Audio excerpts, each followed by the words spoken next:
Hello, everyone. Welcome on in. It is Betting Weekly Game Bet Match, #1 tennis betting podcast brought to you in association with Bet Rivers, your hometown sportsbook. I am Nigel Seeley. As you can see from my backdrop, I am still in the beautiful Amalfi Coast. I'm going to be handing over to Sean Calvert, who's joining us from Mallorca in a second. But before I introduce you to Sean, please may I ask you to hit that subscribe button, hit the like, give us a comment. If you like these shows, we really want your feedback. We want you to subscribe to this channel. We're desperate for 10,000 subscribers, and with your help, we can get there a lot sooner than we anticipated, and we'd love to do it before Wimbledon, which is only a week away. The countdown to Wimbledon continues this week, and we have two tournaments to look at. One of them is in Mallorca, which starts today. Sean is in Mallorca, and another one in Eastbourne, which starts tomorrow. Good afternoon to Sean Calvert via satellite in Mallorca, via Italy. How are you doing, mate? I'm all right, thanks. Yeah, I've had a few little challenges since I've been here in Mallorca, as you can probably imagine. But yeah, I can't complain. Well, I can complain, but I'm not, no one wants to hear about me complain, Sean. No one wants to hear about me complaining. There's a few issues, but, people are here for the tennis. They don't want to hear about my complaints. Well, we do have someone in Mallorca to let us know what the weather's like first. Now, what's the weather going to be like this week? You there? It's really hot, actually. It's been sort of 30 in Celsius. It's been sort of 30, 31, 32. It's supposed to get up to about 36 by the middle of this week. So the weather is going to be an issue in both tournaments, actually, for different reasons. Eastbourne, I'll come on to in a minute. Mallorca, it's just super, super hot, and there's no shade anywhere there unless you go underneath the stands or if you go in the bar. Those are the only places with shade. It's it's going to be very, very hot in Mallorca this week, so you have to bear that in mind. It's a week before a major, so you got to ask yourself who's up for it.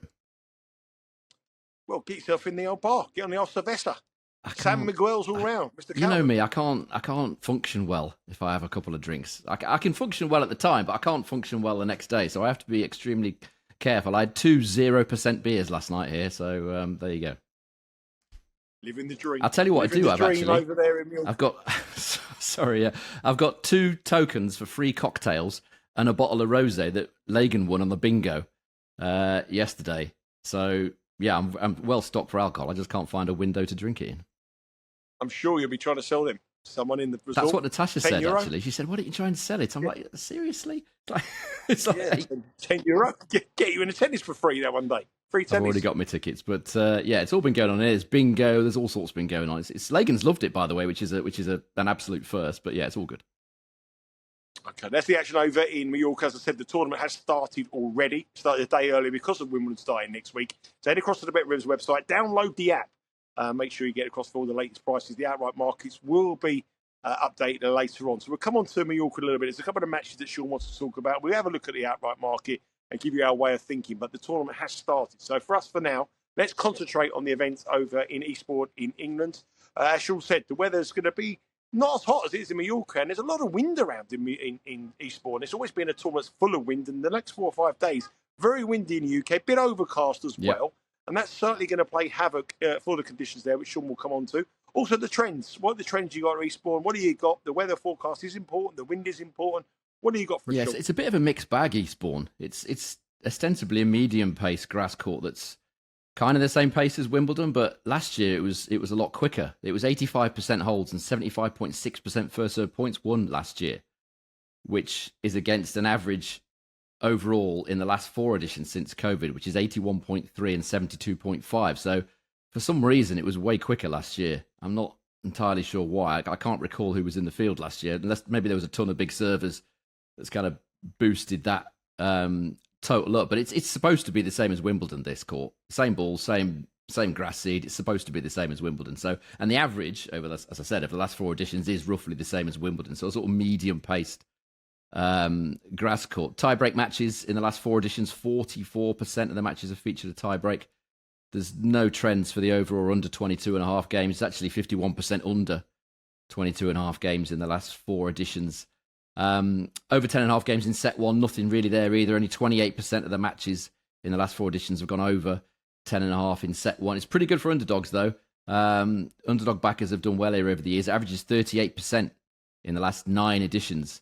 And the best round is the opening round, round 1, which obviously is of interest to us. 43% of the underdogs have won in the last 9 editions in round 1 at Eastbourne. And if you bet every underdog in the last 9 editions for just $10, you'd be up slightly, just $21.90. But just as important as all that is, as you said, is the weather.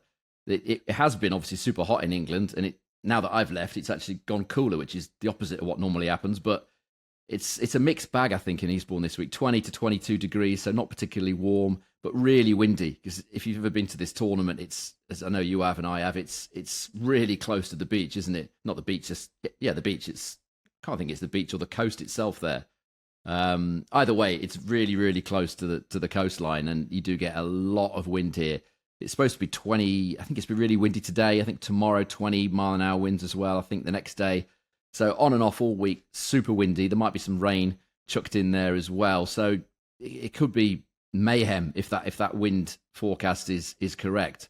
And you combine that with some potential apathy from players that are kind of, not that bothered about the week before Wimbledon. Some will be into it, trying to get grass court matches. Some won't.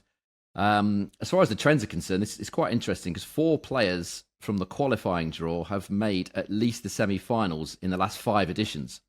So keep an eye on who comes through qualies, be it a qualifier or a lucky loser. Because in 2021, 2 lucky losers made the semi-finals here, the first time that had ever happened on the tour. So keep an eye on who comes through qualies. Only 2 number 1 seeds have ever won here. Taylor Fritz last year and Novak Djokovic back in 2017.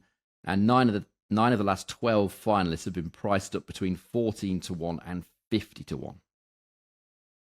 I've just done a recording with Rory Giovanni on Betting Weekly WTA. It was a similar kind of thing. On the WTA Eastbourne event, 31 editions of it, and only 3 number 1 seeds have won in the 31 years. So obviously a week before a major, the underdog winners have gone high up there, and it's something you would expect. The motivation's questionable for these players. Obviously, the weather conditions, people might be thinking, there's some players in this draw that you wouldn't want to be trusting in funny weather conditions. We'll come on to a few of those in a minute. But I think the advice for us here on the show is to keep your powder dry for Wimbledon next week. Whenever you're covered at Wimbledon next week, there's going to be a live show. Make sure you subscribe to the channel and also subscribe to the newsletter, bettingweeklystudios.com. There'll be a live show covering the draw on Friday at 5 a.m. Eastern time, looking at the draw. Loads of coverage coming next week. We are going to do this show here and give you some bets, but I think the word is caution this week. Be really, really careful.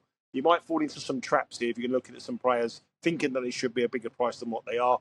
But just be very, very careful this week. Let's have a look at the draw at Eastbourne, the all-important draw. And if we went to the seedings, the draw will go like this. The top half of the drawings will see Taylor Fritz, the number 1 seed, will play Cobolli. He's number 5. Jakub Mensik was the number 3 seed. He will play Davidovich Fokina, who makes his return after getting married. He missed last week. He got married. Congratulations to Davidovich Fokina. I know he watches the show, and Mrs. Davidovich Fokina watches the show. And Petri Perregard is in the bottom half of the draw, and he'll play Ugo Humbert. Borges and Tommy Paul are in the bottom half of the draw. But obviously, there's some dangerous opponents in that section that will make up that draw. If we look at previous winners, it's been dominated by Taylor Fritz in the last few years. He's won it 3 times in the last 5 years. He's won it last year. Serendula won it the year before. Fritz in 2022. Alex de Minaur in 2021. And Taylor Fritz again in 2019. It's no surprise to see the American number 1, the tournament favourite here at plus 330. But number 1 seeds do have a bad record. Number 2 seed is another American, Tommy Paul. He's 550. We have Bublik, who has just won the tournament over in Halle. He is 6 to 1. Mensik 8. Humbert 10. Davidovich Fokina 14. Could have a bit of a baby boom, but wedding boom. Maybe something. Maybe could see that. 14 to 1. Then we go into 15 to 1. Cam Norrie and Petri Perregard 17. Joao Fonseca 18. Geron 18. And 20 to 1, Riley Opelka, and 22 to 1, the other players after that. Looking at the draw, Sean, really, I'd probably say that the bottom half slightly easier. Yeah. Not much in it, but slightly easier. Yeah, I would say so. I think the problem with the top half is Taylor Fritz, as you said. He's kind of the obvious choice. Not the obvious choice for me. I wouldn't bet him at plus 330, but I think a lot of people will because he does have that poor record at Queen's that I talked about last week. Again, I'm sure he wouldn't prefer to do it this way. Do well in the 250s and poorly in the 500s, but that's what he does. He's an ambassador for Boss, so he tends to go well in the Boss Open in Stuttgart, and he's won 13 of his 15 matches in Eastbourne. So it's kind of hard to overlook him. I mean, the factor that I would overlook him potentially for is this wind. who's going to be able to handle this? But the fact that he's won 13 of 15 matches here, it's pretty obvious that he's played here when it's windy, and it's not been a major problem for him. So I've kind of overlooked the top half. I don't see anybody that I'm looking at in this draw that makes me think I want to oppose him. I talked about Jakub Mensik last week. I did say he wasn't quite ready on grass. We cashed with the over 2.5 sets bet in his match against Bautista Agut. He may improve for that outing. But again, I mean, 8-1, it's not. I'm not seeing enough from him just yet on grass. I think it'll take him a little bit longer. So I think Taylor Fritz has got an excellent chance of making the top half. Davidovich Fokina, I mean, I'm not wild about him on grass, but people that have this boost in their personal life, they do what they it does often carry through to the tennis court. So I suppose it's possible. So for me, the bottom half, I think is much more open. I think you got a lot of options here. You've got some big hitters in here, and Petchy Pericard, Halys, Sonego, Humbert, Bublik, Tommy Paul. I think the bottom half it's certainly competitive. I just don't feel like this week before a major, I don't feel like I want to take a chance on someone that's as short a price as like a Fritz or a Paul. Bublik, I could see, I'll talk about him in a minute, but I could see him not turning up at all this week, Bublik. Humbert's not in any real sort of form. Lots of injuries this season he's had to deal with. Not done too well so far on his favoured surface of grass. And then you're into Cam Norrie. I can't see him really winning on grass. And Petchy Pericard, if he has one of his amazing serving weeks, it's possible, but his return game is still struggling. So I would prefer to take a chance on someone at a much bigger price. As I said, there's been quite a few big price finalists here over the years. And I'm going to stick with a guy that I've mentioned a couple of times this grass swing so far, and that's Quentin Halys, 28-1. He's not had any luck really at all this grass swing. He was beaten by the two informed players, if you like, in both weeks. He got beat by a very good Taylor Fritz in Stuttgart. It was an excellent match from Fritz. He was excellent all week, won the title. Lost to Medvedev last week, who was really, really good in Halle. Got to the final, didn't see the final today, but he was playing great all week. So he's lost to two very, very good quality opponents. Now he's got a decent draw in the bottom half away from the likes of Medvedev and Fritz. Tommy Paul is, probably the biggest seed he's going to face. Paul's the main danger, I would say. He's won 5 of his 7 matches here. Should have won the title of the year. Cerundolo won it, but slipped over in the final. I'm pretty sure we bet Tommy Paul that year. And he did. We did and indeed. He fell over, didn't he, in the final, twisted his ankle, and Cerundolo ended up winning it. So yeah, I mean, 28-1, I think Halys in a 250 on grass. He certainly has the weapons to do it. He's got a qualifier first up. Don't know who that qualifier is yet.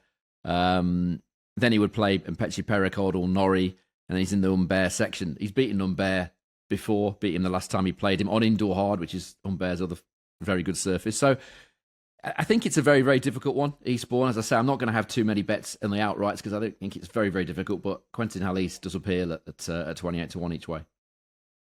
Yeah, there's obviously claims for Taylor Fritz. He's played 3 times. Player that will know the conditions, will know how to deal with the wind. Tommy Paul's not having the best of years. Alexander Bublik, will he turn up? And if he does turn up, he's not going to fancy this in the wind. Mensik, question marks about his game as well. Unga and Bear, not in the greatest of form. So by process of elimination, we've gone for an outsider there. Quentin Halys at 28-1 with Bet Rivers. Download the app. Make sure you get on. The action starts tomorrow morning in Eastbourne about 5 a.m. Eastern Time.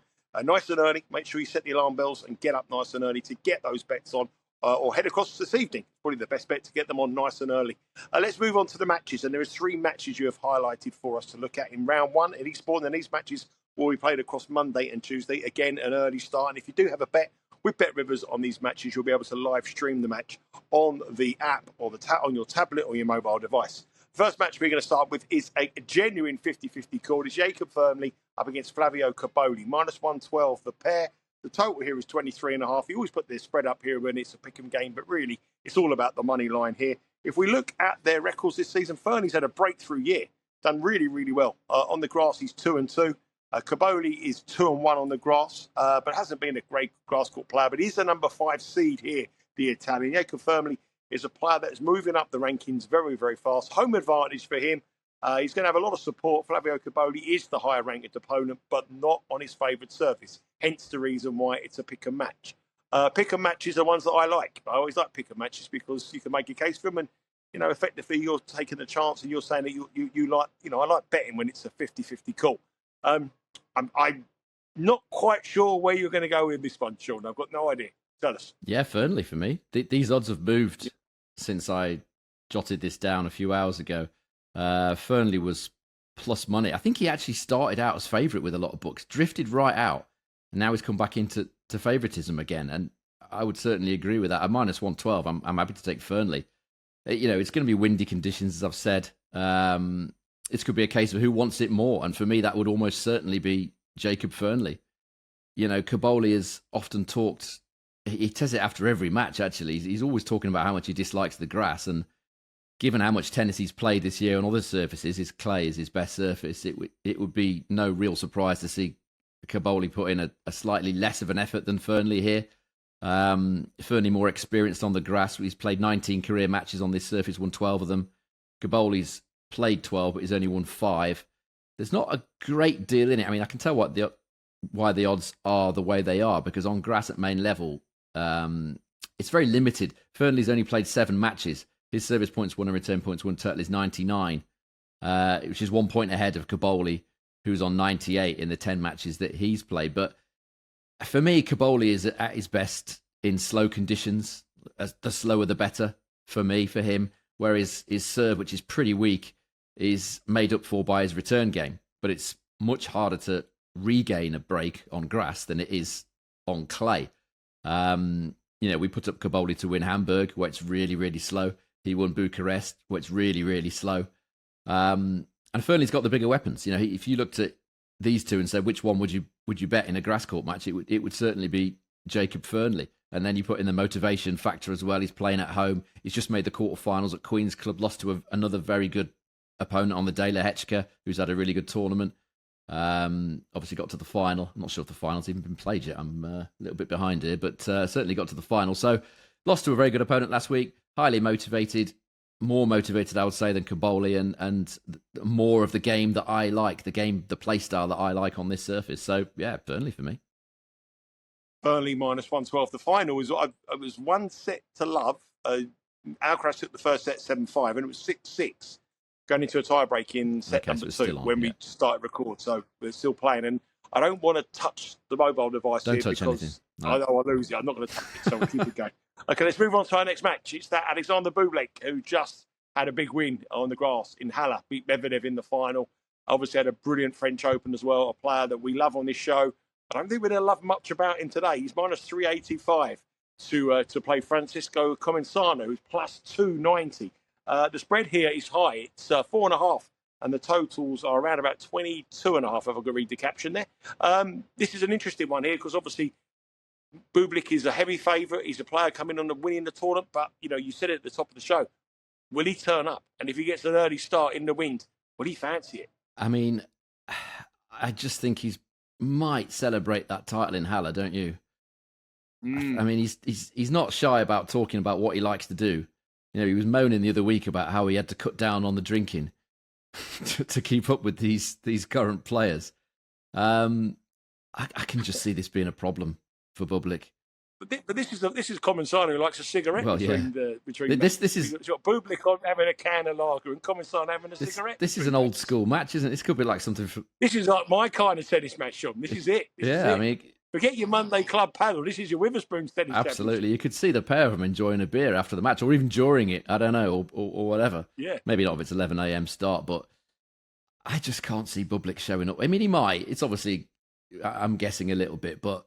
Knowing Bublik the way that we do, he even managed to let me down when he beat Sinner last week. He even managed to play the wrong set. When we had over 10.5 in set 1, he threw in I think 2 or 3 double faults in his first service game, got broke, lost that set, and won the next 2. So that's Bublik for you. He is attuned to the grass. Obviously, played great in Halle, but it's Wimbledon next week. He's just won a title. Yeah. Does he have that discipline where he's thinking, right, I've won this title. Let's keep this momentum going. I'm going to have a 0% San Miguel, and I'm going to be, get there, do some training, get straight onto the practice court, get ready for this match against Comesana. Or is he going to do what I suspect he's going to do, which is have a few drinks, rock up for Eastbourne, probably on the morning of when he's supposed to play, and see what happens? I would imagine it's probably that. He's not got a great record here anyway. He's only won 4 of his 7 matches here, never got past the quarterfinals at this particular tournament. And it's not just about Bublik, it's about Comesana as well. He's very, very capable on the quicker surfaces. On grass last year, beat Andrei Rublev and Adam Walton at Wimbledon. I still remember that Adam Walton match. It went on for about 10 hours. It was painful. It went on so long, but he won it.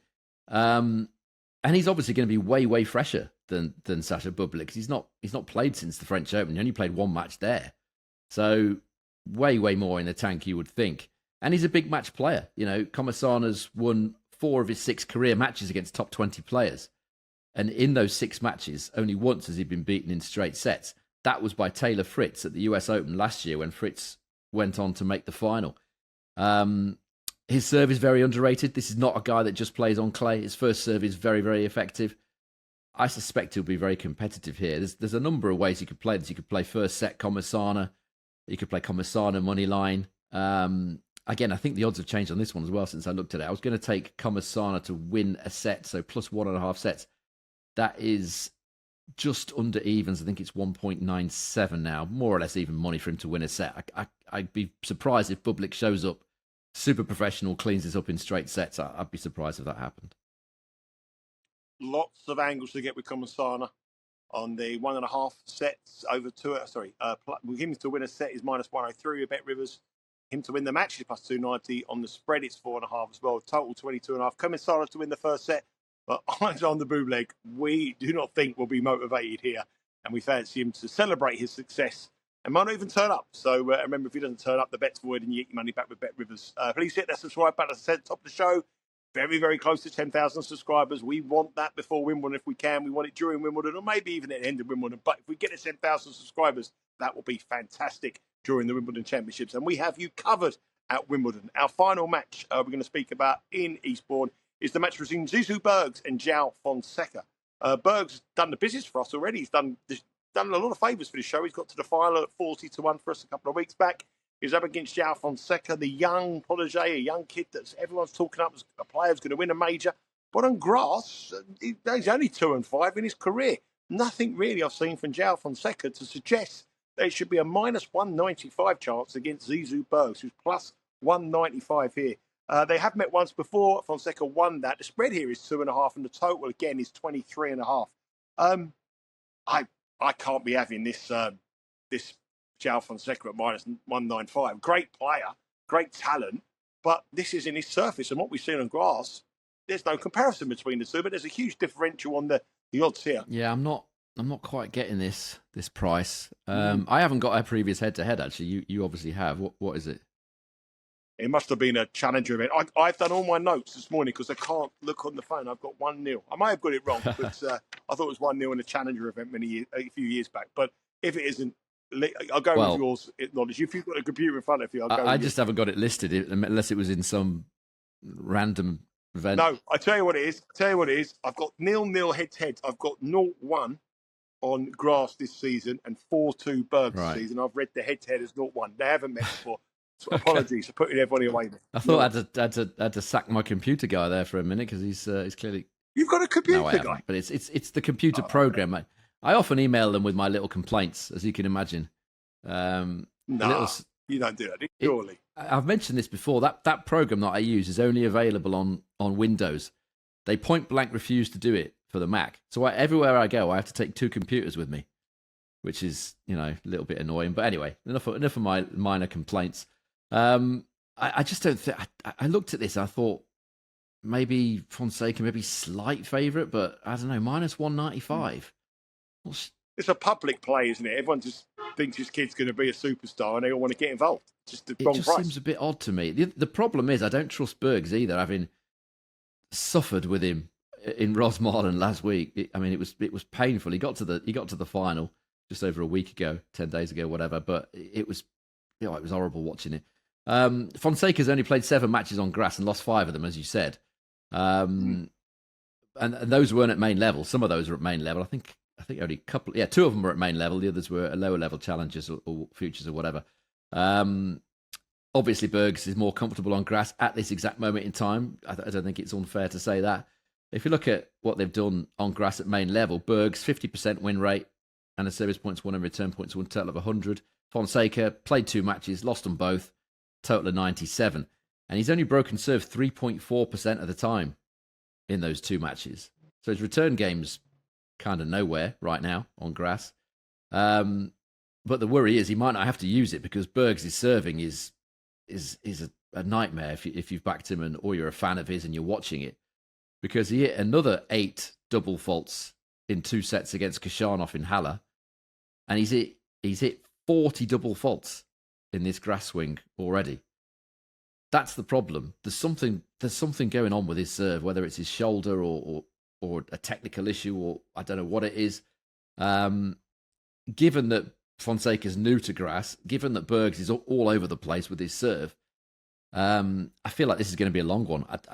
The bet I quite liked here was over 2.5 sets at plus 125 with Bet Rivers. I would like to bet Bergs. I just don't trust him with that dodgy serve. And the wind, Sean, as well. The wind. Yeah, I hadn't thought of that. Yeah, that's a good point. And it's windy as well. I mean, he can't serve when there's no wind. So yeah, that could be a problem. These matches are going to be tricky because of that wind anyway. So you throw that into the equation, and it makes it even more tricky. So I would say 2.5 sets there, but it can only be a lean. I just don't trust Bergs' serve, and even less so in that gale force wind. Yeah, a lean there for over 2.5 sets. Totals of 23.5. As you can move it up and down with Bet Rivers, you might want to go bigger price 24.5 or 25.5. It's all available on the Bet Rivers app. Remember, tomorrow the Betting Weekly newsletter will go live, and you can subscribe to that by going to bettingweeklystudios.com. There'll be picks from myself and Tim Dennis, extra picks on the tennis as well, and also some picks from James Easton, and informed James Easton on the Club World Cup, which is available for subscribers as well by just going to the website, and it's all free. Let's move on to the tournament where you are in Mallorca. You touched at the beginning of the show about the weather. It's very, very hot. What are the trends here? I mean, it's always looking back at the previous winners. It's quite interesting because we had a strange winner last year, and the rest of them, big serve the year before, and a couple of strange winners before that as well. Yeah, it's a little bit of a mixed bag, Mallorca. If you've not been, obviously, best tournament of the year, because there's nobody there.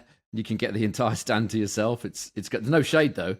The only shade is behind or in front of, whichever way the sun's coming, the scoreboard, and everyone sits there.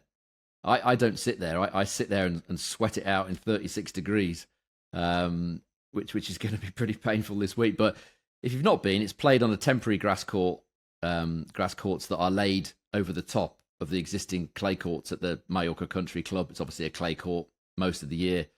They chuck some grass courts down for this week. It makes it, statistically, it's a little bit quicker than Eastbourne. It's medium quick, I would say, quite bouncy as well. It's slightly unusual, the bounce, because it is laid, as I say, on top of clay.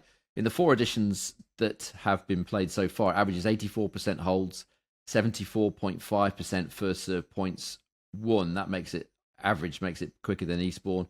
Tiebreak matches is almost exactly the same as Eastbourne. 43% of them have featured a tiebreak. There's nothing on the overs and unders. It's 50% over under 22.5 games.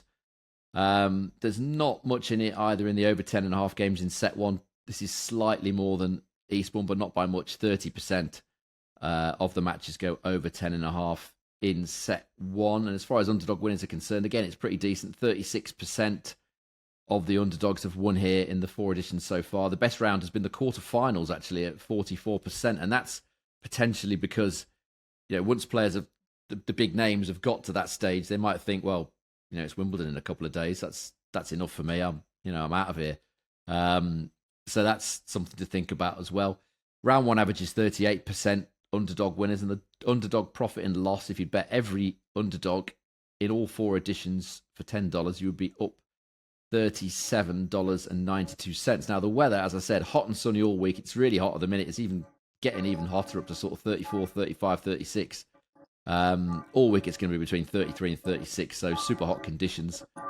And the trends... What's going on there? Is there some bells ringing or something? I think it's Sunday Mass. So they're ringing out the bells in the village to get everyone to go to I thought I was hearing things there for a minute. I thought I'd gone a bit peculiar. No, it's the bells. So John will put me on mute. You talk, and when I come on, we'll be fine. But it's Sunday Mass here, and that's what they're ringing. The bells are ringing out for Sunday Mass, trying to get the villagers to go. It's 4:30. Is that when they do it? It's 5:30. 5:30, sorry. Yeah. It must be 5:30 mass at the church down there. Oh. I'm going to have to go to mass. I've got to pray for all the losers. I wonder what was going on there. I thought I was having some sort of... I'm praying for a good Wimbledon. Come on. I thought I was having an episode or something there. Right, where was I? Trends. So qualifiers have done well here. At least one qualifier has made the semi-finals in the last 3 editions. So 3 of the 4 editions that have been played, a qualifier has made the semi-final. So keep an eye on them. The number 1 seed has only made the final once so far, but there's only been 4 editions of this tournament. And 5 of the 8 finalists so far have been priced between 20-1 and 28-1. Now, I've got to apologise for this. It's the wind. It's the bells are going out in the background for the local mass here in Minori. But anyway, hopefully you can still hear me. Let's move on to the tournament over in Mallorca. Look at the draw. Ben Shelton is the number 1 seed. He's up against the top half of the draw of Altmaier. We have Mickelson, Batista Agut in the top half. Bottom half, Diallo and Griekspoor. Muller and Felix Auger-Aliassime make up the draw. Previous winners, as I said, Tabilo won its shot winner in 2024. Christopher Eubanks, the big serving American, won it in 2023. Tsitsipas in 2022. And Medvedev in 2021. A mixed bag completely. Here at the outright market with Bet Rivers, Felix Auger-Aliassime 4-1. Ben Shelton 450. Griekspoor 650. Diallo in form 8-1. Mickelson 10. Corentin Moutet 11. Medjedovic 12. 14-1 for Bonzi. And 20-1 for Bautista Agut and Safalin. And 22-1 bar those players. Okay. This is very strange, this, for them. But how long is that going to go on for? I'm sure that John can mute it out. So you just I'll carry on. Sit there, listen. So looking at the top half of this draw, I mean, number 1 seed, Ben Shelton, plus 450. No, absolutely not for me. Not at all convincing on grass. I said this weeks ago. People keep still trying to tell me that Shelton's a grass court player. Yeah, maybe he will be at some point, but not at the minute for me. He hasn't even created a break point in his last 24 return games or something. He lost to Paul Jubb. Britain's Paul Jubb beat him here last year in Mallorca. He's only winning 31% of return points on grass. It's not enough. His service points won and return points won total is just 100. His serve is doing all the work for him. The return game is, it's nowhere near good enough. He might come and win this tournament, but plus 450, given that he's struggled so much so far, it's not for me. Bautista Agut, on the grass court form he showed in Queens, might have a chance, but in this heat, given he played in super hot conditions at Queens as well, at his age, before a major, I think it's a kind of a lot to ask. Slightly tempting at 20-1, given that he is so effective on grass, but it's a big ask for him at his age, I think. So for me, Mickelson, 10-1 looks the each way bet in the top half of the draw. He's extremely comfortable on the grass. He played well in Newport. I think he got to the final there, that tournament that doesn't exist anymore in the States, in Rhode Island.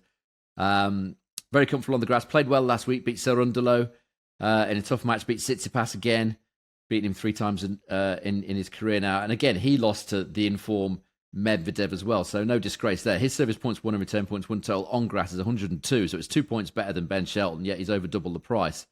He may have to go through Bautista Agut, but he should be fresher than the 36-year-old if they happen to meet. So top half for me each way. Alex Mickelson, the bottom half, I'm taking a chance on one of the bigger priced players. Again, it's one I've talked about before on grass, who's not had much luck so far this grass season. Roman Safilin each way at 20-1. Been very unlucky so far this grass swing. Lost one he 100% should have won against Mpechi Perricard. Threw that one away, really. Then he lost another tight one against Justin Engel, who's been playing really well, a young German. Lost that 7-6, 6-7, 5-7. So another tight one he lost at the death. Safilin. Engel's been playing really well this grass swing. He's got a tricky opener, Safilin, against Alexander Muller, but the money's come for him. He was about 1.7 for that match. He's gone down to about 1.57 now, Safilin. So hopefully that money is correct. If he wins that match, you feel like the confidence is gonna come back. He was pretty close to Felix Auger-Aliassime when they met in their only career meeting semi-finals indoors. I think it was Marseille. Lost that one 7-6, 7-6. So it wouldn't take too much for him to turn that around if that meeting happened. Griekspoor is kind of an obvious choice, but been injured since the French Open. Not convinced about him in 36-degree heat.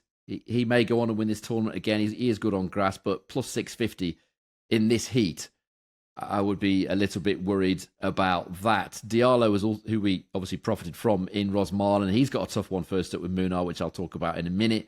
He's played a lot of tennis this grass swing. Does he fancy it this week? Again, too short for me. So, a couple of bets here in Mallorca. One in the top half, one in the bottom half. Mickelson each way and Safilin each way. Yeah, Mickelson at 10-1, Safilin at 20-1 with Bet Rivers. Head across to the website, download the app, get across early, nice and early. The matches are in place, so these odds may change. So there's Sean's thing. So I think the bells are stopping now. Means the evening mass has just started. So but it's set all the dogs off now. Oh, great. All the dogs are barking. So anyway, okay. So if you hear some dogs barking, don't worry about it. Okay, there are two matches you want to talk about. The aforementioned Gabriel Diallo played an awful lot of tennis, won the tournament in won the tournament from Ireland. Sorry. He is a heavy favourite against Jaume on minus 182, plus 145. He must be exhausted. Diallo burst onto the scene, a big tournament win, his first match to win, a big week at Queen's last week as well. He's a heavy favourite against Jaume, who is Spanish, playing in front of a Spanish crowd here. Munar's been a sort of a player that we like to bet on these kind of prices. And I can see the case for Diallo sort of opposing him. He's got to be exhausted heading into Wimbledon. Yeah, he's played a lot of tennis. I mean, he should be all right for this match. I would worry about his prospects further on down the line if he gets to sort of quarterfinals, semi-finals in 36 degrees, having played all that tennis. He played and won Rosmalen, and then he went straight to Queen's, won a couple of matches there, did look tired against Lehechka, but, these are fit guys. There's a few days rest there for him. But this is more about Munar, really. He's been so much better on the quicker surfaces this season than clay. It's a complete opposite of what he was. He was an out-and-out clay dog that didn't really like the indoor hard, the grass, but seems to have turned that around at this stage of his career. He played very, very well on both hard and indoor hard at the start of the year. Was not far away at all against Alcaraz at Queen's Club last week. He was a break-up in the final set against Alcaraz, pushed him every step of the way. Munar against Alcaraz. Got a retirement in the first round against Jordan Thompson, but still won the opening set against Thompson. So he's a player much, much improved on all the quicker surfaces. As I say, grass and both hard courts. They did meet these two last year in the US Open last summer. Diallo won it, but it was close. He only won 6 more points in the match over 4 sets. And Diallo only won 35% on his second serve that day. Munar won 47%. So you feel like if Munar had edged that third set, which was a fourth set, which was close, that could well have gone a different way. If we look at the stats, 2025, both these guys at main level, away from clay. Diallo, 59% win rate, and service points won and return points won, total of 100. Munar, 60% win rate, and a service points won and return points won, total of 103. So better stats for Munar. And both these guys hold serve the same amount, 85% of the time. Again, something you probably wouldn't think if you were thinking of Diallo against Munar. Given how hot it's going to be this week in Mallorca here, Munar's from Mallorca, by the way. He was born here. He's a Mallorcan. But he has lost all 3 matches that he's played here. But for me, that was a different Munar. All 3 were 3 sets. He lost a deciding set in all of them. Lost a really close one, I remember, last year against Offner, who ended up making the final, Offner. Munar lost a really close one there. So I just think this is going to be long. The games is kind of high, 23.5. I'm going to go over 2.5 sets here again, plus 123 with Bet Rivers. I'm also slightly tempted with Munar to win it by 2-1. Maybe in this heat, he could have the edge. Interesting one for set betting. I think it's probably about 3.9 or 4.9. 4.9, I think it is. It's a decent price anyway on Munar if you want to take him to win 2-1. He does have a tendency... Yeah, 2 sets. Sorry? Sorry. I'm sorry, I didn't hear you there. That's okay. He does have a tendency of losing tight matches, Munar. That's the issue I would have with that. But I can't see this being match unless Diallo has a real letdown. He's not into it for whatever reason, saving himself for Wimbledon. Unless that happens, this is going over 2.5 sets, I think. So plus money, plus 123, over 2.5 sets there. A long match in Diallo against Munar. Munar, Mallorcan, plus 145. Great stats this year. I like the money line. That's possible as well. I think Diallo could be. Keep it simple. Yeah. There's a lot of angles. There'll be about 29 different markets available on this match with Bet Rivers. You can get them on the app and on the website as well. Our final match is the match between two youngsters moving in the right direction in the world of tennis. Learner Tien, the American, up against Justin Engel. Very impressed with Engel on the clay court season so far. So that's some big wins. He beat Mickelson, didn't he? He beat Mickelson, yep. He's beat Duckworth, he's beat Safferlin, he beat both of our picks. I think he's beaten them already, this grass court swing. Tien is minus 165. Justin Engel is plus 133 here. A total, I think it's 22.5. I think it's quite low, and the spread is around about 2.5. I think I can't read my writing, but anyway, Justin Engel's impressed me. I like what I see from this kid. I'm not quite sure whether Learner Tien is a grass court player, but what do you think of this one? I think Tien's pretty short, minus 165. I'm slightly surprised that he's that short. Engel, as you said, has been very, very good this grass swing. He's got a strong first serve. You know, he's an attacking player. He does attack well off both wings, the forehand in particular.